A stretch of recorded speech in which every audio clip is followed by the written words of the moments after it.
Euh, Bonjour, bonsoir, cela dépend de d'où vous allez être pour le moment. Euh, Comme vous pouvez le voir, je suis Patrice Emery, capitaine.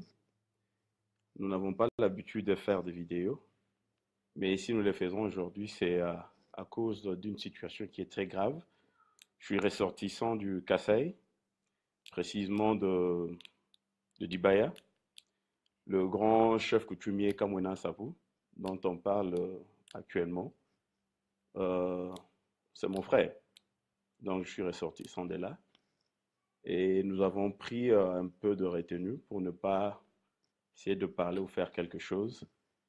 Mais la chose est en train d'évoluer, de prendre une allure où on n'arrive pas à comprendre et qu'on qualifie actuellement de génocide. Puisque je comprends que chaque peuple, quand il est maté, a a le droit de se défendre. Et nous ne pouvons pas continuer de la sorte. Pour la petite histoire, puisque j'ai entendu, j'ai aussi vu des vidéos où il y a plusieurs personnes qui sont en train d'essayer de faire leurs analyses. Deux fois tombent dans le banc, mais d'autres pratiquement tombent à côté. Le grand chef Kamwena Sapu, Pandi, son père est mort en 2010 et il devait être intronisé comme grand chef, puisque vous savez que chez nous au Kasaï, il n'y a plus, nous n'avons plus de, ou nous n'avons pas, nous n'avons jamais eu de roi. Le royaume, notre royaume, est au Katanga, avec nos frères Lubakat. Et il y avait un problème, puisqu'il avait déjà un problème avec son papa, et qui lui disait qu'il ne devait pas être avec ces gens du pouvoir. Malheureusement, le papa est mort, il a été piégé, comme vous avez aussi entendu se dire, par M. Evariste Bouchab, qui est aussi un ressortissant du Kassai, mais qui devait faire un sale boulot de chercher à éliminer tous ceux qui pouvaient se mettre debout, dire non au régime tyrannique que nous sommes en train de faire face. Hum, le grand chef ayant pris ses fonctions avait demandé à ce qu'il puisse réellement travailler pour son peuple. Je pense que vous avez aussi entendu son intervention quand il parlait à son peuple, puisque un chef chez nous, comme on a toujours dit, Mukalenga wa Bantu, Bantu ba Mukalenga. Et vous ne devez pas être chef et que vous ne puissiez pas travailler pour pour le bonheur, l'épanouissement de votre peuple. Aussi longtemps que c'est la terre même, la terre qui regorge de minéraux et ces minéraux sont servis pour d'autres personnes, comme lui-même le disait, c'est pour donner un peu plus de possibilités ou plus d'argent, de richesses à d'autres pays. Mais voici que le chef, comme vous le savez, il y a eu une attaque. Parce que je ne voudrais pas rentrer un peu dans l'histoire, je voudrais aller juste droit à ce qui nous concerne pour le moment, ce cri d'alarme que nous sommes en train de lancer. Le 12, puisque le tout est parti quand il était ici en Afrique du Sud, il est rentré au pays et qu'on ait touché à ses attributs de grand chef et essayé de violenter aussi certains de ses sujets. Et voilà, ça a commencé ainsi quand il est rentré, il a réclamé ces gens, ils n'ont pas voulu faire ce qu'il demandait. Et il devait se protéger puisqu'on voulait même l'assassiner. Il devait se protéger. Et de là, les choses ont pris une autre tournure. Le 12, nous avons pris l'attaque. Le monsieur ici, Kande, dira que le chef a été tué à cause de son entêtement. Et puis de là, nous avons vu successivement des choses qui sont en train comment les choses se sont suivies, l'attaque de l'aéroport de Kananga. Mais ici, je voudrais un peu souligner sur le problème de la MONUSCO. Puisqu'au départ, la MONUSCO, comme le grand chef l'avait demandé, c'était la MONUSCO qui devait chercher à assurer la sécurité, qu'il n'y ait pas de dérapage et tout. Mais malheureusement, nous avons vu que ce n'était pas le cas. Alors là, jusqu'à présent, nous ne savons pas réellement ce qui s'était passé avec la MONUSCO. Est-ce que c'est la MONUSCO qui a fait aussi, qui a été à la base de tout ce que nous voyons au Kassai? Nous allons essayer un peu de parler de ça. Et après cela, il y a eu l'attaque de l'aéroport de Kananga. Après l'aéroport de Kananga, au mois d'octobre, nous avons vu le représentant adjoint du secrétaire général des Nations Unies, M. David Gressler. Il était descendu sur place à Kananga et il avait promis certaines choses. Il devait y avoir une présence de la MONUSCO et autres. Malheureusement, nous n'avons pas vu la chose. Et nous nous posons tant de questions. Et après quelques temps, nous avons vu des attaques et il y a eu l'imposture avec euh, ces mercenaires qui sont descendus pour essayer d'exterminer un peu notre population. Et ce que nous voyons à l'Est, que nous avons toujours vu à l'Est, nous le voyons aujourd'hui au centre du Congo. Mais que représente le Congo et que le Congo? Qu'est-ce que le Congo? Et la MONUSCO représente quoi? Est-ce que nous pouvons nous rassurer de quelque chose de bon de la MONUSCO? Ça, ce sont des questions. Mais avant que nous puissions d'abord retourner, puisque je ne suis pas professeur en histoire ou expert en histoire, mais quand même nous sommes allés à l'école, nous apprenons, nous faisons nos recherches. Et nous voyons ce que représente notre pays, le Congo. Ce que représente notre pays, le Congo. Et dès les débuts, et ce que représentait aussi ce bassin du Congo, là où il devait y avoir des commerces et consorts. Et le Congo, sa particularité, n'a jamais appartenu à un seul pays, si je peux dire. Nous n'avons pas eu un seul colonisateur. La Belgique, c'était juste quelque chose qui couvrait, c'est la face de l'iceberg, comme on a toujours dit. Et derrière la Belgique, il y avait de grandes puissances. Et nous voyons que personne ne peut s'élever pour chercher à, à intervenir dans un sens ou un autre, puisque le cas du Congo, comme d'autres le disent, ce n'est pas un cas particulier, ce n'est pas seulement pour le Congo, mais le Congo est tellement particulier, puisqu'il n'y a pas seulement, nous n'avons pas eu un seul colon, ils sont nombreux, et aujourd'hui nous sommes en train de voir, et le nombre qui ont toujours été, c'est encore ajouté, nous voyons l'Afrique du Sud, même les pays africains, tous ces prédateurs viennent pour prendre ce que nous avons. Ok. Euh, quand les conquistadors, si je peux les appeler ainsi, sont descendus chez nous, nous étions un peu plus libres. Nous étions libres. Nous avions nos valeurs. Nous avions même des ambassadeurs, puisqu'il y avait, nous connaissions, euh, il y avait des ambassadeurs qui pouvaient quitter le royaume ou empire Luba, ils pouvaient aller jusqu'ici, ils pouvaient venir jusqu'ici en Afrique du Sud. Donc nous étions un monde libre, ils sont venus, ces conquistadors, ils sont venus, ils nous ont ravis. C'est par voie de la ruse. Il y a eu des traités, et ils ont signé des traités avec nos chefs. Donc c'était bien, nous traitions comme État à État, puisque là il y avait des royaumes, nous avions aussi nos royaumes, mais malheureusement ils ont utilisé à la ruse, ils ont eu ce qu'ils pouvaient avoir, et nos ancêtres ont été vaincus. Nous sommes entrés dans la phase, euh, avant même la colonisation, ils nous ont exploités, il y a eu l'esclavagisme, ils ont pris nos ancêtres, ils les ont emmenés, ils ont fait ce qu'ils pouvaient faire, bref. Et de là, nous voyons qu'il y avait ce problème de terre. Pour qu'ils puissent avoir accès à ce qu'ils sont en train de dire, il devait y avoir quelque chose de signé, des traités. Même si ce n'était pas signé par stylo et consorts, mais il y avait quand même ce qu'on appelait, ils mettaient leurs empreintes pour dire que, même une croix, pour dire que celui-ci a signé. Et nos chefs ne comprenaient pas. Je prendrai l'exemple de Kalamba. Le grand chef Kalamba, lui, il avait eu un songe. Il avait vu des Blancs qui devaient venir, des gens qui devaient venir, et on les a accueillis, c'était bien. Mais par après, il y a eu autre chose. Donc aujourd'hui, si je ne voudrais pas rentrer un peu plus en arrière, c'est la lutte que nous avons aujourd'hui en Afrique. Ce n'est pas seulement le Congo. Je pense que si vous êtes en train de voir un peu certaines choses, vous allez comprendre. Je félicite un peu euh, notre frère ici, comment il s'appelle encore, le beau-fils du président angolais. Je ne suis pas son fan, je ne suis pas d'accord avec ce qu'ils sont en train de faire, mais du moins, il y a quelque chose que nous devons tirer comme leçon. Quand il est en train de réclamer tous les objets d'art toutes nos statuts et que l'Éthiopie est en train de faire, tous les pays sont en train de le faire, le Nigeria est en train de le faire, c'est réclamer quelque chose. Ils nous ont volé ce que nous avions. Et nous ne pouvons pas accepter continuer de la sorte.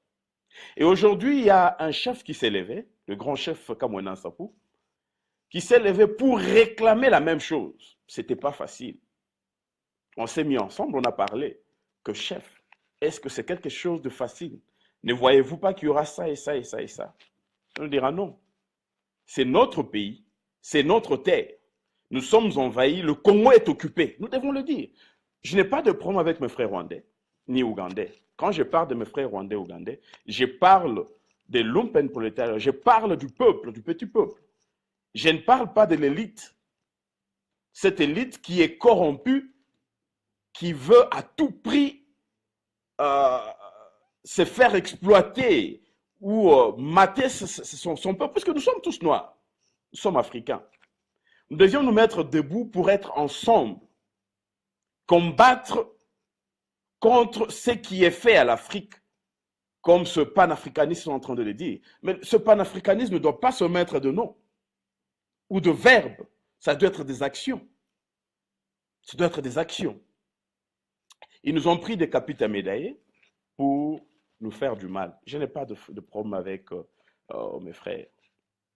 Mais du moins, il y a une chose que nous puissions un peu nous rappeler. Que mes frères aillent, qu'ils puissent un peu fouiller. Nous avons des réfugiés rwandais, s'il vous plaît, qui sont au niveau du Kasaï oriental, puisque moi je ne voudrais pas entretenir ces histoires de Kasaï central, Lomami, blablabla, ce sont des aventures, puisque je n'ai jamais été consulté pour qu'il y ait cette scission, cette séparation, cette division de mon territoire. Non, je n'ai jamais été consulté. Si on était consulté, c'est autre chose. Donc je parle du Kasaï oriental, Kasaï occidental, bref, le grand Kasaï. Il y a eu où il y a des Rwandais réfugiés. Allez consulter, vous allez voir ces gens-là réclament ou réclamaient, je pense jusqu'à présent, peut-être que Moïka je leur a déjà donné cette nationalité. Ils sont rentrés plutôt en train de réclamer la nationalité congolaise. Peut-être qu'ils l'ont déjà, ils ont bien intégré.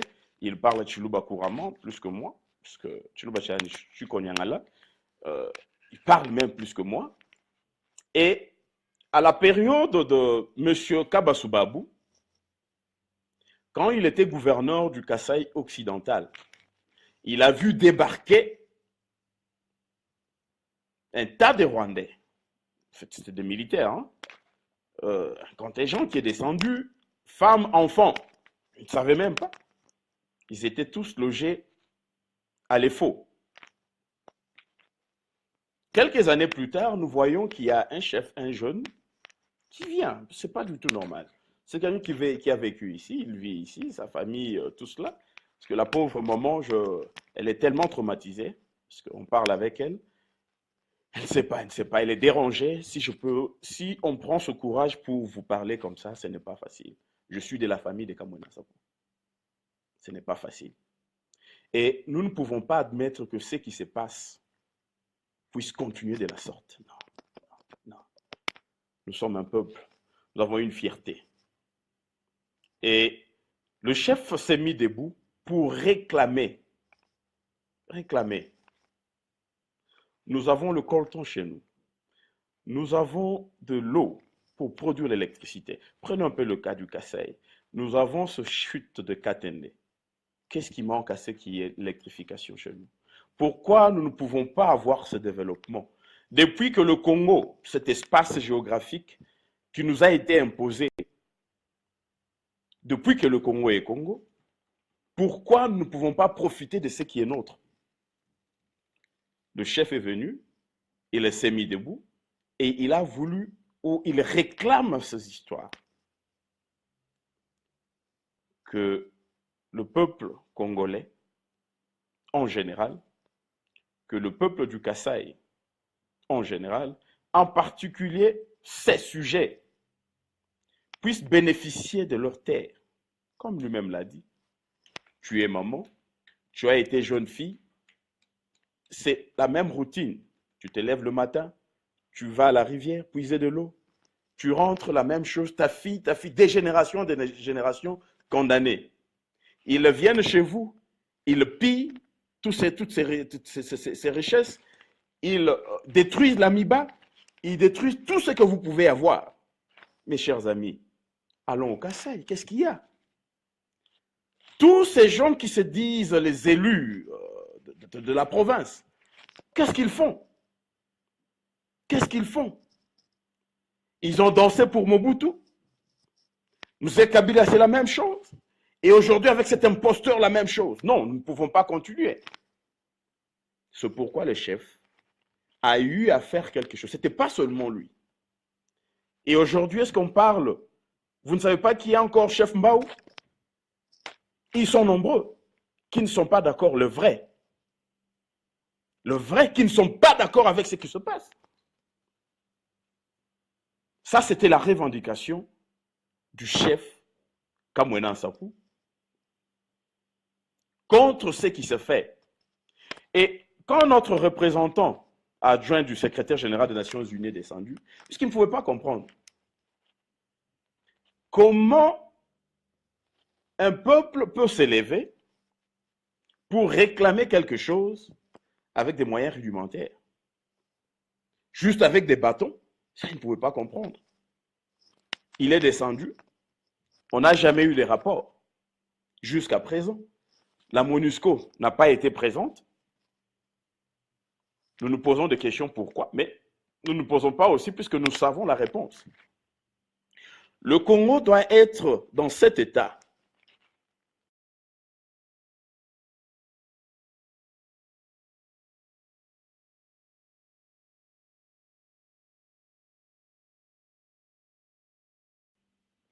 Ouais. Toute personne qui peut s'élever pour réclamer les terres. Souvenez-vous qu'il y a encore eu quelque chose appelé accord de l'Émirat, où la terre, les terres de nos aïeux appartient à l'AFDEL. Mes chers amis, ça c'est de la blague. Je suis là chez moi, j'appartiens à l'AFDEL, donc c'est l'AFDEL qui doit tout faire. En complicité avec cette, excusez-moi, je dois le dire, cette communauté internationale qui contrôle bien sûr cette MONUSCO. Devons-nous attendre quelque chose de la MONUSCO? Question mark. It's up to you. Up to you to know what you have to do about it. Mais nous sommes en train d'évoluer. Comme je le disais, on doit stopper ces génocides. Mes frères sont tués chaque jour par des mercenaires. La non-violence passive ne peut pas continuer quand le peuple est massacré. Quand les gens s'élèvent pour réclamer leurs droits, automatiquement, ça devient de la non-violence active.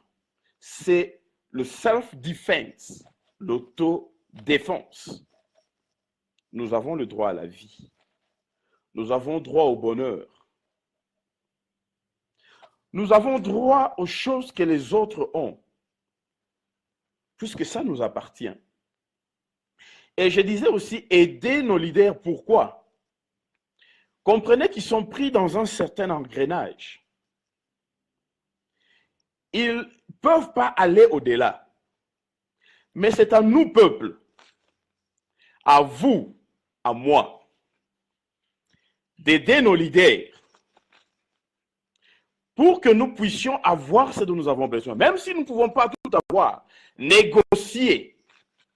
Parce que si je ne suis pas fort aujourd'hui, qu'est-ce que je ne représente rien? Les gens ne vont pas m'écouter. Moi, aujourd'hui, cette affaire du grand chef Kamwena Nsapu. Les éléments du grand chef Kamwena Nsapu. L'armée ancestrale, puisque c'est l'armée ancestrale. Au Kassai, quand vous vite à tout, quand vite vous voyez la tout, quand vous voyez la tout. Mais aujourd'hui, si nous avons aujourd'hui de combat chez nous, ça veut dire qu'il y a quelque chose. Trop, c'est trop. peuple congolais. À Kinshasa,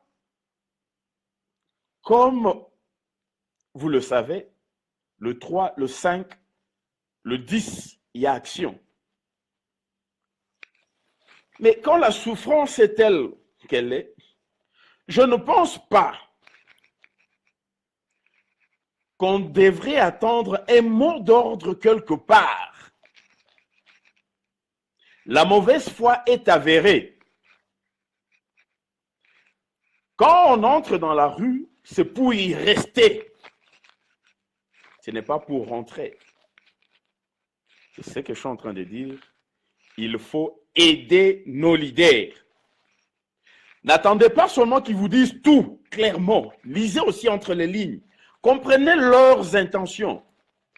C'est pourquoi le feu président Étienne Tshisekedi, paix à son âme, disait toujours « Prenez-vous en charge ».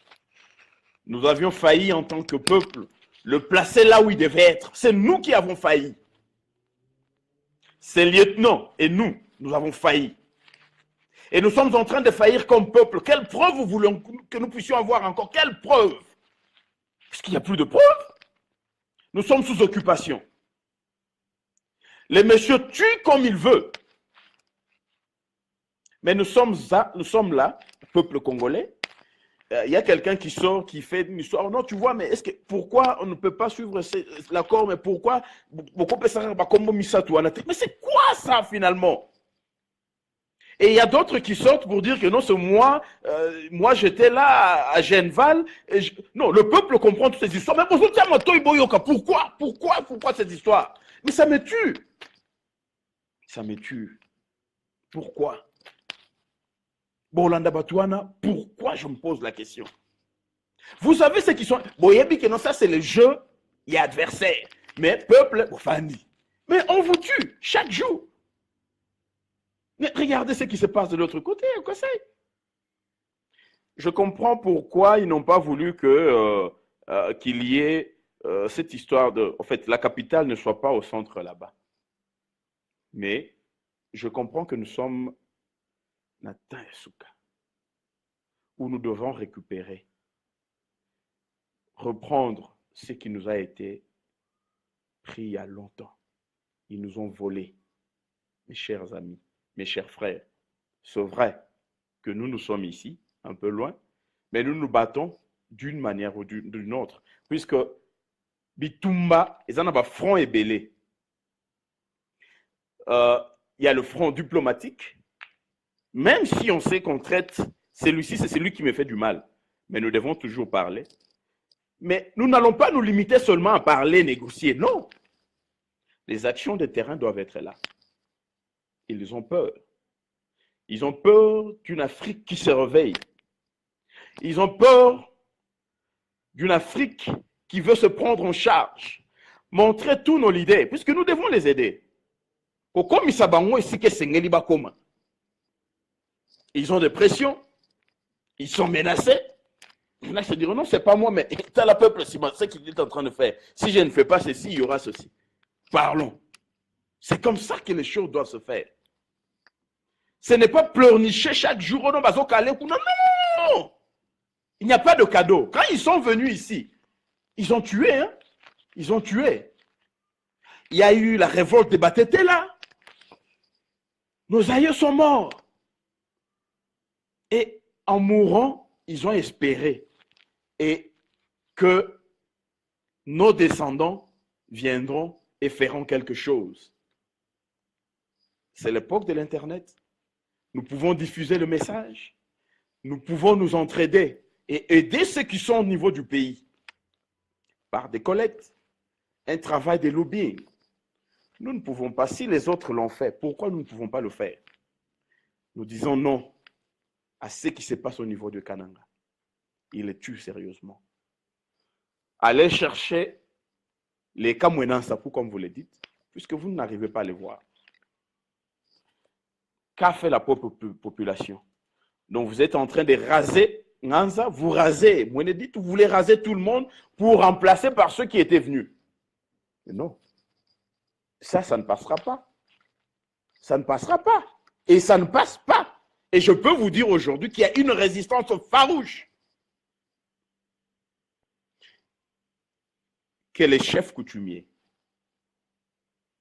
qui sont nos leaders par droit divin, que nous n'avons pas élus. Et d'ailleurs, eux-mêmes savent que la légitimité qu'ils ont provient de notre reconnaissance. Quand je reconnais que celui-ci est mon leader, le peuple entier reconnaît que tu es notre leader, en ce moment-là, il a sa force. Mais quand tu n'es plus reconnu comme leader,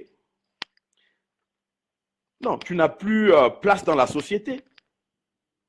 Quand tes sujets ne peuvent plus t'obéir, tu n'es plus roi. C'est pourquoi, mes chers frères, mes chers compatriotes, nous devons être un. Le mouvement Kamwena Nsapu, ce n'est pas de la blague. Il s'est levé, laissant tout ce qu'il avait ici derrière lui, pour aller vivre pratiquement dans la jungle et réclamer nos droits. Les autres, qu'ils puissent emboîter ses pas, et qu'ensemble, nous puissions être comme un seul homme. Cela est possible. Notre destinée ne peut pas être prise en otage par une poignée de gens. Non. By a bunch of people, destiny of Congolese people, 80 million people. No, that is not possible. Nous ne sommes pas des sous-hommes. Nous avons ceux qui ont été étudiés, vous qui êtes dans des sphères de prise de position, de décision, vous êtes là, que faites-vous? Si les autres ont pu faire les lobbying, pourquoi vous ne le faites pas pour votre peuple? Essayez d'inverser un peu ces données. C'est l'appel que je lance à mes frères congolais. C'est l'appel que je lance aux notables kassaïens. Puisque Bochab, ce que tu as fait, nous ne pardonnerons pas. Clément Kankou, j'espérais beaucoup de toi. Quand tu es descendu pour voir ce qui s'est passé là-bas, malheureusement, tu as rejoint. Kamwena Nsapu, c'est ton frère de sang, tu le sais. Nous sommes d'une même famille, tu le sais. Si tu as douté, tu vas vérifier. Papa, Chihuahua Chilapanche, c'est mon papa Koulout. Tu sais, ton peuple est en train d'être tué là-bas. Qu'est-ce que tu fais? Vous, les notables kassaïens, les parlementaires, nous vous avons à l'œil, nous n'avons pas oublié. Et aujourd'hui, vous voulez ce qui est, comment allons-nous continuer? Comment allons-nous continuer? Puisque vous avez tué tout un peuple, décimé.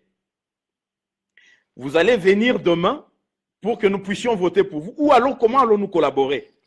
Non. Ce pouvoir doit partir. Ce régime tyrannique doit partir. Les génocidaires, c'est un génocide qui se fait au Kasaï. Ils doivent partir. Ils doivent partir. Nous ne pouvons pas collaborer avec eux. C'est fini. C'est fini. Non. Puisqu'il y a mes frères qui sont morts. Je vous dis, il y a mes frères qui sont morts. Mon oncle, on a parlé avec l'oncle il n'y a pas longtemps. Il y a beaucoup qui sont morts. Et il disait, priez pour nous. On ne sait pas ce qui va arriver. Et vous nous tuez. Nous continuons dans l'accord. Non, ça, c'est pas possible. Si aujourd'hui, je vais me représenter, si ce n'est pas Kinshasa, en fait, premièrement, c'est le Kasaï, et puis c'est Kinshasa. Je serai élu de qui? Vous tuez, et après, vous venez pour que nous puissions parler. Non. La terre n'est pas négociable. C'est notre terre. Vous ne pouvez pas placer la famine, vous imposez la famine au peuple kassaïen, le chômage, pour qu'ils puissent quitter chez eux, parce qu'il n'y a plus. Remarquez un peu le phénomène Wewa. Mais Ces jeunes étaient mieux chez eux. L'Amiba fonctionnait, ils pouvaient avoir de l'argent, ils font ce qu'ils pouvaient faire. Vous n'avez pas voulu qu'ils puissent être à un niveau où ils peuvent prendre des décisions. Vous ne voulez pas électrifier la contrée. Vous ne voulez pas qu'il y ait développement au Kasaï. L'électricité qui quitte le Bas-Congo jusqu'au Katanga. Mais ça passe. Vous ne voulez pas que les autres puissent avoir. Il y a des moyens qu'ils ont mis eux-mêmes en place. Vous ne voulez pas. Aujourd'hui, le peuple doit s'élever. Et le peuple a aussi droit à une autodétermination. Ne poussons pas les choses si loin, frères congolais. Soyons ensemble comme un seul peuple, un seul homme, une seule nation, pour que nous puissions avoir ce qui est nôtre, récupérer ce qui est nôtre. Trop, c'est trop. Je pense que ceux qui veulent plus savoir sur le grand chef Kamwena Nsapu, sur tout ce qui se passe, nous sommes à leur disposition. On n'a pas besoin de dire n'importe quoi. Écrivez-nous. Nous sommes prêts à vous répondre. L'essence même de la chose, la direction et les revendications. Je vous laisse par là. Merci pour votre attention.